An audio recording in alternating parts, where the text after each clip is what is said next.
It is a Thursday. Andrew DiCecco from the Inside the Birds podcast and InsideTheBirds.com set to join us here, talk a little draft today as the Eagles 2 weeks from today, they will pick number 32, or so we think. We'll talk to Andrew DiCecco about that here in just a moment on the Sports Bash Live 97.3 ESPN. Don't forget, 5 minutes from now, it is your next chance to enter to win a spot at this year's Eagles NFL Draft Party. We'll be at Top Golf for the draft this year, and we'll have a huge crowd out there. We're giving away a pair of tickets to see the Eagles play at the Link this year, club box seats, overnight stay at Ocean Casino Resort, and so much more. Listen for that cue to call coming up here in about 20, 25 minutes from now. But right now, let's go to Andrew DiCecco from InsideTheBirds.com. He's got some late round guys that he likes, a couple day 3 picks, and some more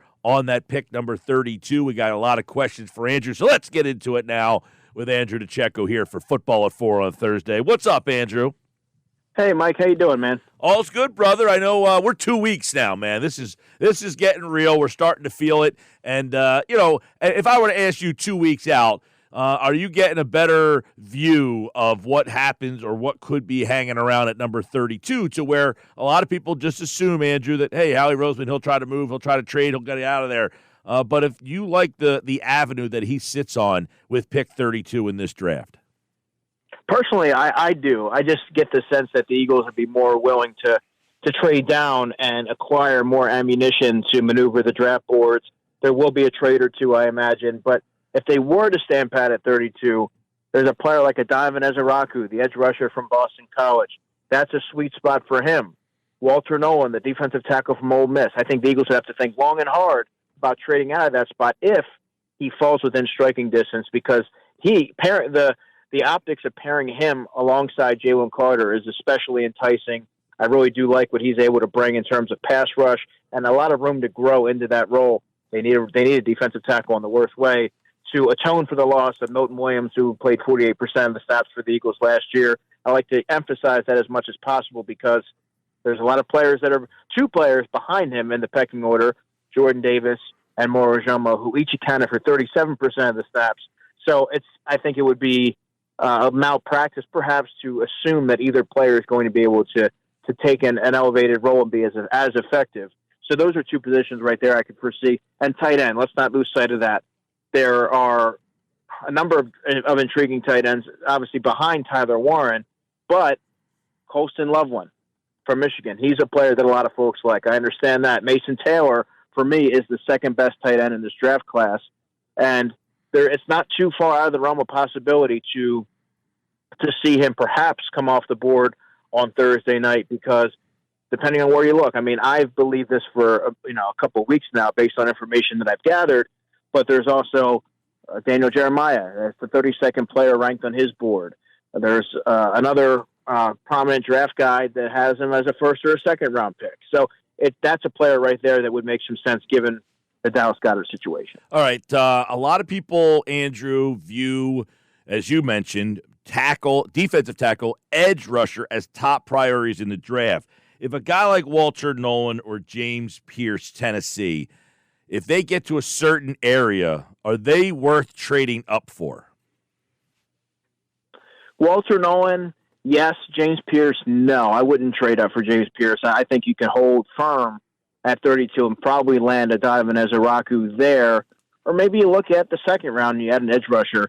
But I think Walter Nolan would be worth trading up for because of his ability, I like his athleticism and his ability to be an interior disruptor alongside Jalen Carter. I just think that would be really appealing and would really track with the Eagles' thought process in the draft. They prioritize strengthening the trenches, and that's an area that I could definitely see them going.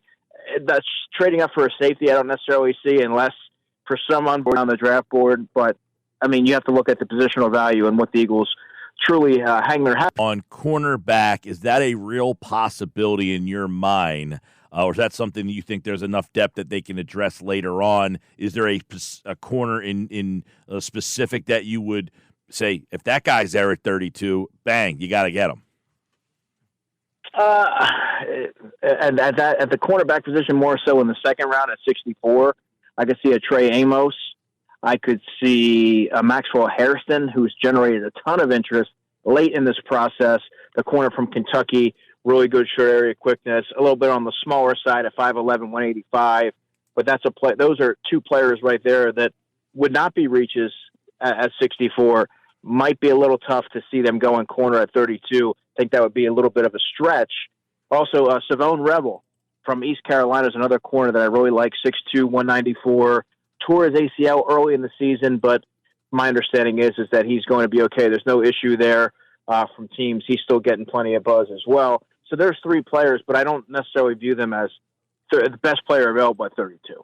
Talking with Andrew DiCecco, Football at 4, InsideTheBirds.com. You can get all of his draft coverage and Eagles coverage at InsideTheBirds.com. We got a lot of Eagles stuff, draft-related stuff. Is there a surprise position that you think they could target early in this draft that maybe we're not focusing on enough? Everybody's saying edge and defensive tackle, maybe a little corner here or there. But is there another position outside the box that you would not be surprised if they did on day one or day two? No, I would just say corner. I know wide receiver is a position that has been mentioned frequently, recently, I should say, over the past couple of weeks, because behind AJ and Devontae and Jahan Dotson is going to be the third receiver. There's some questions about Johnny Wilson and Anais Smith, who would be right now penciled in to be the fourth and fifth receivers, respectively. Burton Covey, remember, is a free agent still. So that's a position where if that's truly the best player available and you view them as having some upside, then yes, I could possibly see them going wide receiver. But for me, I think corner, and I've been pretty strong in my conviction over the past month. I just don't see the Eagles being ready to hand things over to Keely Ringo and or Adoree Jackson without a little bit more competition. Right. They continue to build that room out, and they have already two young corners that I think that are going to have all-pro potential in Cooper DeJean and Quinyon Mitchell. I think they want to continue to add to that. All right, this is something Motion I talked about yesterday. I want to get your take on it. Do you see a scenario where the Eagles double dip at a position, edge, 32, second round, two tackles back-to-back, bang, something like that? No, not only because they have so many needs, and unless the board felt a certain way where they're two of the best players available on their board, it's kind of hard to foresee. I could see them going edge and defensive tackle early. I could see them going, corner and safety, so you're addressing the back end. But two of the same position, it's kind of hard to see. Yeah, I could see guard and tackle as well in terms of the offensive line, but not like two offensive tackles, two right. defensive tackles, or anything like that. Yeah, and they do have Ojomo, who they like. They got a couple other guys here. Thomas Booker, interesting prospect, who flashed kind of in very limited time last year. Gabe Hall's around as well. He's a solid player. They like him as a depth piece, but I think we talked about the void there that's left without Milton Williams. The Eagles do need to add a player, and in my opinion, it should be in the first or second round, because those are meaningful snaps that they have to atone for, and I don't know that you can bank on a third rounder like maybe a Jordan Phillips from Maryland or someone like that to be able to just step in there and take on that role. Andrew DiCecco, Football 4, InsideTheBirds.com. Obviously, it's draft season. This is one of our favorite times of the year. Andrew and I throwing it back and forth, kind of chopping it up. What is your take on Marshall's Mike Green? His name has come up a lot, and obviously he is a kind of a polarizing pass rusher, smaller school. People might not know that much about him, but his name continues to come up. Well, he's immensely productive, and his name is being brought up for good reason, though he's not going to be, and by all accounts, in the Eagles' range. In my opinion, I think he's going to go probably middle of the first round, whereas someone like a Donovan Ezeraku or even a James Pierce will be towards the back end of the first round. Yeah, he's a guy, and I bring him up mainly because small school. Last year, the Eagles went down that road in the MAC with Quinyon Mitchell. Green, that's where people are like, okay, I don't know much about this guy. It also depends on where they're at, and I won't get into it, but in terms of his off-the-field background, there's obviously something pretty important there, but you can't argue the production. He was wildly productive at Marshall, and that's a player that, some teams may automatically take him off their draft board altogether. I think if you look at Howie Roseman and what the Eagles live by, they pride themselves on they stay away from certain off-field transgression. So that may be something that is the case here. Right, and that would be one of the reasons why he might fall, his off-the-field stuff that could have him off of draft boards. That's why his name is something that might be, a storyline leading up into draft day here. You mentioned safety, and they have currently, Sidney Brown. Lewis Seen is here. He's another guy that people probably don't remember. They got him late in the process last year, really like the week 16 or 17. They brought him on board. And then there's, of course, Tristan McCollum. If they did not add a safety in this draft, would you be comfortable with those three? Me personally, no. I don't think they have enough there. There's actually a lot of folks that are really bullish on Lewis Seen. And I think that it's easy to think about that when you're thinking of the player that he was at Georgia. But in the NFL, he's been snake-bitten by injuries. I understand that. But he's also been cast aside by multiple teams. The Vikings released him in the summer. He wasn't able to stick with the Buffalo Bills. He was on their practice squad. He played in some regular season games. And then the Eagles snagged him, and they got him early to make sure that there wasn't another team that was going to sign him to a reserve futures deal.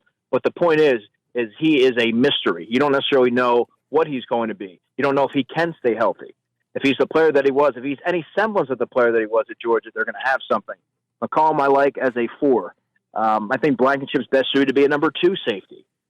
Sidney Brown is another player that, unless he's able to play with more restraint within the structure of Vic Fangio's defense, it's hard to see him as an everyday player, a week-to-week starter at this level. So, yeah, I have a lot of questions. I think they need to add some more to that room, whether that's a Justin Simmons, who sort of seems to be lobbying to play for the Eagles, would give them some experience on the back end to complement Reed Blankenship, or I think that this would be the most logical choice. Draft one on day 1 or day 2, probably day 2. Yeah. You mentioned Ezaraku, who at Boston College also played at Williamstown, so some people in the listening audience might be familiar with him. Another local guy I want to get your take on is LaQuint Allen, the running back from Syracuse. Who played at Millville. He was highly productive at Millville. I think he actually has he might have the state single game rushing record. I like him. Yeah, go ahead on him. Just, I've been hearing about 4th round somewhere, 4th, 5th round for LaQuint. Yeah, I have a 5th round grade on LaQuint Allen, and I do like his prospects of being more of a downhill type of player. When you look at what the Eagles have at running back, obviously Saquon Barkley is firmly entrenched at the top of the depth chart. Then you have Will Shipley, who in his second year being drafted in the 4th round out of Clemson, he's a lock. I do have questions though with A.J. Dillon, and then beyond that, they have 2 future signings in Ty Davis-Price and Lou Nichols. So I think that it would serve the Eagles well if the opportunity presents itself to add a player to the backfield. LaQuint Allen would be a target for me, and also Kyle Monangai from Rutgers, based on just his production over the course of his career, one of the more productive running backs aside from Ray Rice for the school. And I think that he can be somebody that would be more of a change of pace option. Him and LaQuint Allen fit the structure and the body type of what the Eagles should look for in terms of their 3rd running back in that offense. Yeah, he's a guy who can catch the ball, had like over 60 catches at Syracuse. So he's also a special teams guy, very willing special teams player. So for the Millville fans out there, LaQuint Allen, I would have likely, as you said, 4th, 5th round. You have a 5th round grade on him. He would probably hear his name sometime on day 3. And Ezaraku, Williamstown, he got lost in the sauce a little bit because he played during those COVID years up there. 2021 is when he played 2020, graduated 2021.